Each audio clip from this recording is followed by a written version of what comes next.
Hi everybody, how are you all doing? Well, isn't this a strange time? We would have been meeting this coming Friday for Messy Easter in the church hall and the church garden. Well, we can't do that, but Easter isn't cancelled and we're going to do Messy Easter at home. Now, I've been thinking about some activities like we would normally do, but that you can do with things that you've got at home. And we're going to be thinking about the story of Easter, from Jesus' death to 3 days later when he rose again. And we're going to think about how Easter is a story of miracles. Now, one thing you might like to do is make an Easter garden. And I'm going to show you how I've decided to make mine, but you can do it in different ways. Now, if you'd like to look down here, just need some soil. It could be in a container or it could even be in part of your garden. But what you'll need to make first of all is a hill. And this is the hill that represents the hill outside the city of Jerusalem where Jesus was taken to be crucified. Now I'm just going to bring across some other things for the garden.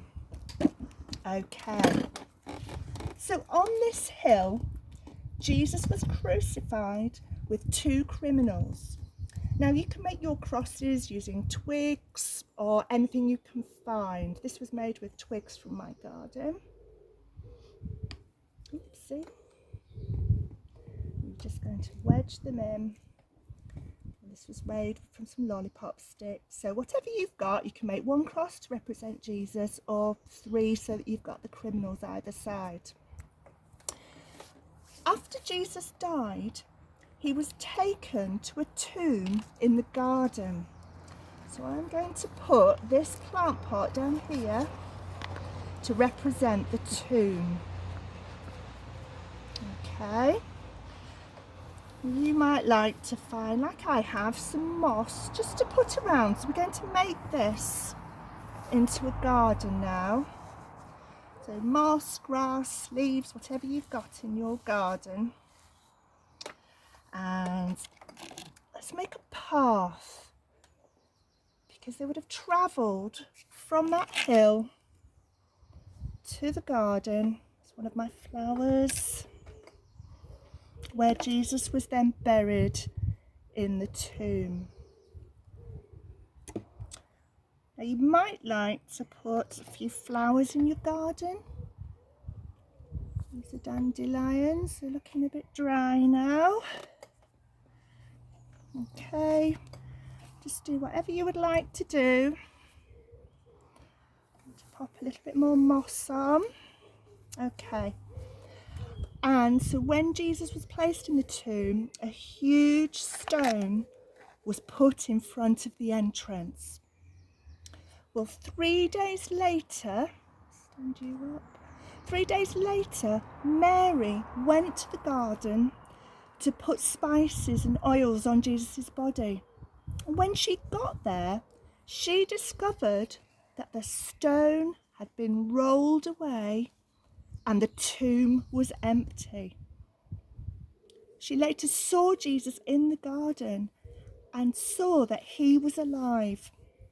And so he sent Mary off to go and tell the disciples.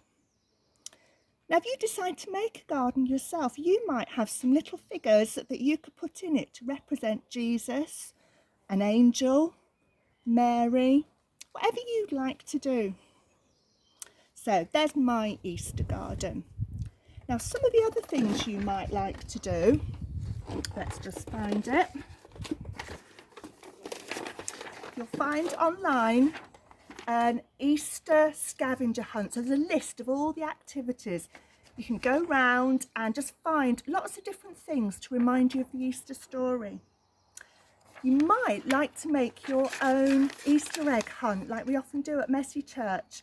Make some egg shapes and write 1 letter on the back of each, spelling out a little phrase. That's written on the website as well.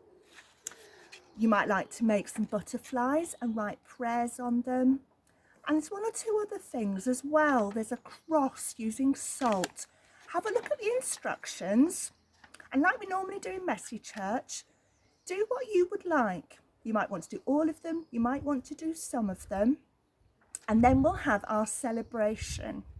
So we'll say some prayers, we'll sing some songs, and we've got a story.